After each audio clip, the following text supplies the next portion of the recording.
am here in this new strange place to give you my July wrap-up and August TBR.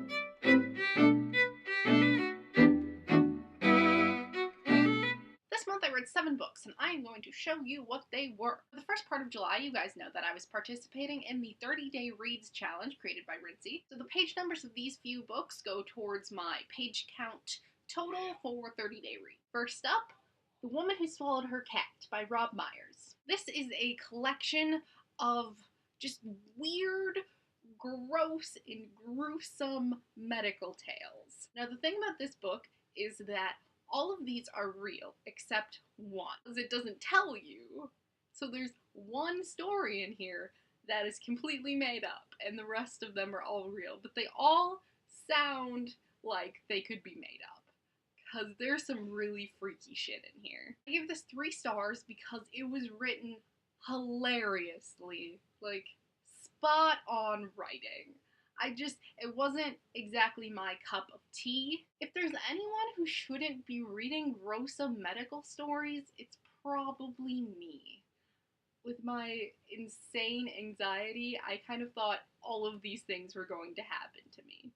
So, 3 out of 5 stars. Next up, I read Tiger Lily by Jodi Lynn Anderson. This is a retelling of Peter Pan focused on Tiger Lily and told from Tinkerbell's perspective. Tinkerbell is fiercely protective of this little girl, and she watches over her despite the fact that Tiger Lily really can fend for herself.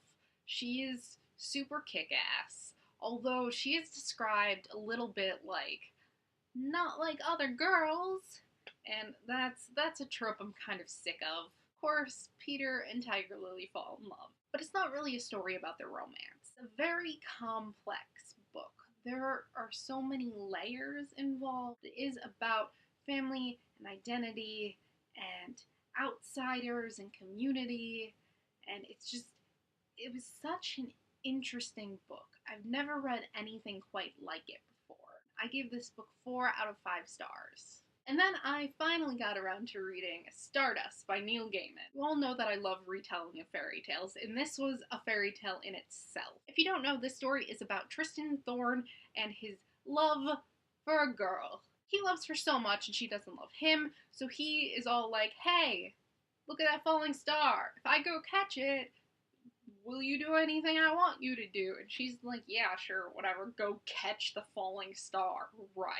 So he goes on a merry adventure to the land of fairy, and he learns a lot about himself and his origins, and he makes a lot of friends, and he finds the star. And the star is not a rock that's fallen out of the sky. It's so much more than that. It's so good. It's so good, you guys. It's so good. So I gave Stardust by Neil Gaiman 5 out of 5 stars. The last book that counts for the 30-Day Reads is Scott Pilgrim's Precious Little Life by Brian Lee O'Malley. And I just adore everything related to Scott Pilgrim.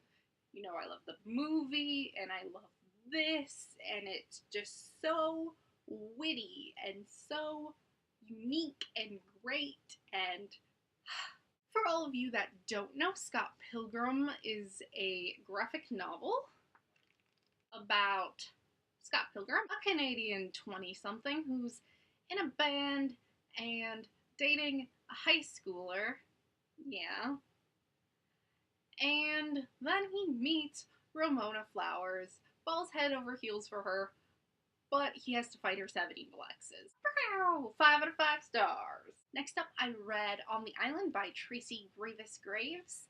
In this book, there's a 16-year-old boy named TJ who had just recovered from his cancer treatment. He missed the good majority of his school year, so he has a 30-something-year-old female tutor. They are to fly to the island that his parents are spending the summer at, but unfortunately before they can get there, the plane crashes. So this book is all about them trying to survive on this island for about 3 years. And a romance develops, and it doesn't sound like it would be such a heart-wrenching, amazing, well-written book, but it is. I like interesting writing styles, and this one was so 4.5 out of 5 stars for On the Island. And as you guys probably know, I did Camp NaNoWriMo in July, so of course I also read No Plot, No Problem by Chris Beatty. This is one of the official NaNoWriMo guides, a low-stress, high-velocity guide to writing a novel in 30 days.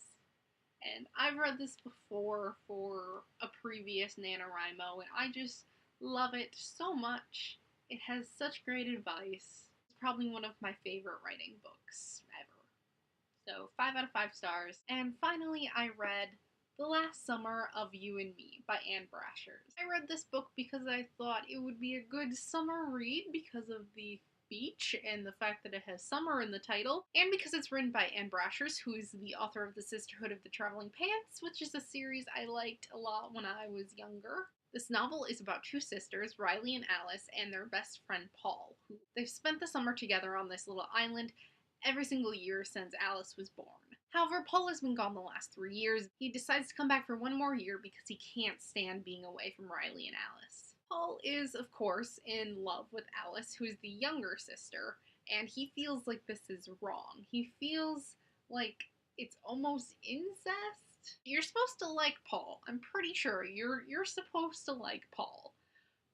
But he, keeps talking about how he yearns for her and he wants her and it's so sexually driven. But he's like, oh, I'm such a bad person for wanting to love her.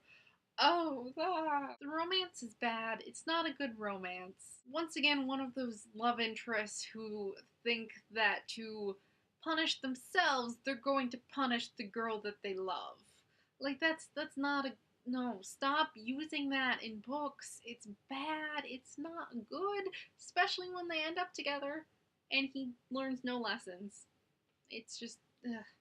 2 out of 5 stars. That is all for my July wrap-up, but I think I will give you a very small TBR of the books that I am going to be reading. I'm definitely going to be finishing up Scarlet by Marissa Meyer. I will not be doing a review on this because I'll probably do a series review eventually of these books. But I will be doing a review of Good Omens by Neil Gaiman and Terry Pratchett because I've been looking forward to this forever. And I will probably also be doing a review of The Intimates by Ralph Salzone.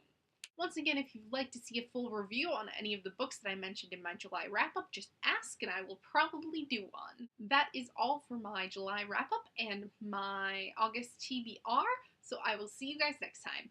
Thanks for watching. Bye!